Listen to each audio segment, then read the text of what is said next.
I wanted to inspire my people, the Aboriginal community, to feel good about themselves, because I don't think anyone's ever showed such pride the way I have. My goal was to perform at the absolute best of my ability for that moment in time. I'm an Aborigine and I'm proud of it. It's part of my motivation. Stereotypes are meant to be broken. Catherine Astrid Salome Freeman was born in Queensland, Australia in 1973. After winning her first gold at a primary school sports day, the young Aborigine girl was determined to reach great heights. I was about 10 when I wanted to be an Olympic champion, and I think I was about 14 or something like that when I decided to just put that affirmation up on the wall. And I guess the whole point of the exercise was to set yourself goals that were considered exceedingly too high to reach. So, you know that saying of kind of shooting for the stars, you'll land on the moon. While the young runner faced down prejudice from an early age, including organisers of youth athletic events refusing to award her the cups and medals she'd won due to the colour of her skin, her family were determined that she wouldn't be swayed from achieving her dreams. In the early days it was tough. We've had to put up with a lot of awful things that have happened, but you know, we just carried on. We just put that behind us and told her one day she'd be the greatest. By 16, Freeman became the first Indigenous person to win a gold for Australia as part of their sprint relay team at the 1990 Commonwealth Games.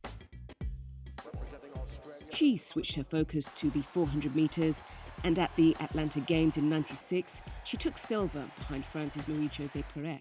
Freeman followed that up with back-to-back 400-metre titles at the World Championships, making her the favourite for victory at the 2000 Sydney Games.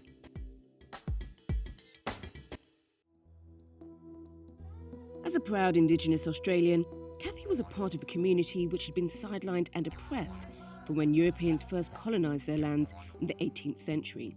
Denied fair access to their education and health systems, and routinely subjected to racist abuse, life for Aboriginal people was tough.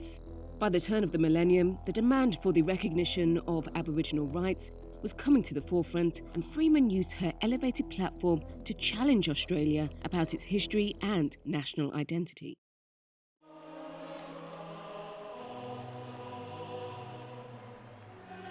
Cathy Freeman.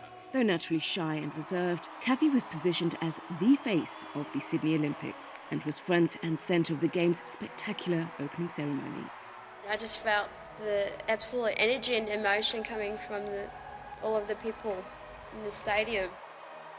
It's definitely a big boost to the Aboriginal community because, you know, it was historical, it was extremely significant. You know, it's a first. And tremendous honour for the Aboriginal people.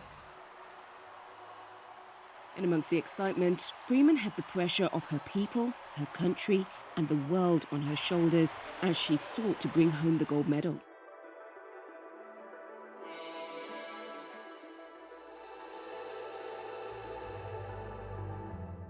And then, wearing a futuristic all-in-one bodysuit, she became a real-life superhero in the 400 metres final. The focus is always on relaxation, relaxation, relaxation. And because if you relax, I'm able to run faster and cope with the pressure that, say, somebody on my inside or somebody on my outside might be placing on me.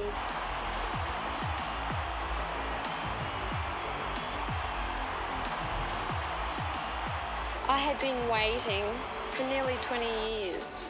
Ever since I was 10 years old, I had been waiting to win an Olympic gold medal.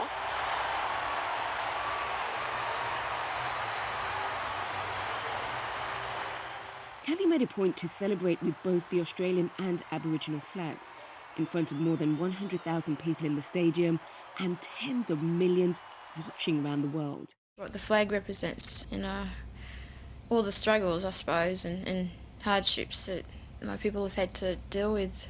That flag means a great deal to us, and we thought that she showed a lot of good sense and a lot of a lot of grace by also running around with the Australian flag. So that in itself was a very positive statement for reconciliation. In Australia at the time, some branded it a controversial political move. But Freeman, the quiet, laid-back activist, is glad that her celebrations had an impact and hinted at a reconciliation of sorts between Indigenous and non-Indigenous Australians. At the end of the day, I did what I wanted to do. Nobody stopped me. And, it got people to think about it, which was cool. And people were having, over lunch conversations about it, which is really good. I like to think that I'm a good person. It'd be great to be seen as a role model. I think I am. Named Laureate Sportswoman of the Year after her Olympic exploits, Cathy is loved and treasured across Australia, both for her sporting excellence and her authentic, down-to-earth personality. While she set up the Cathy Freeman Foundation and worked with the Australian government to help improve educational opportunities for Indigenous children, her pride in her ancestry and Aboriginal culture was always a central point for her. Earlier in life, Freeman became the first Indigenous person named as Young Australian of the Year, and her words then, while still a teenager, point to the greater mission that she gracefully carried throughout her career. Yes, I am thrilled for myself, but I am more excited for my Aboriginal sisters and brothers throughout Australia, as this recognition is an example which marks a point in history where my people can achieve and win their rightful positions in our society. The race that captured two nations and the world's attention at the 2000 Olympics will live long in the memory. Centuries of oppression cannot be solved by a lap of the track, but the inspirational impact of Cathy's achievements on the hearts and minds of people of all ethnicities, cultures and backgrounds cannot be measured. To recognise this is to recognise why Cathy Freeman is a trailblazer.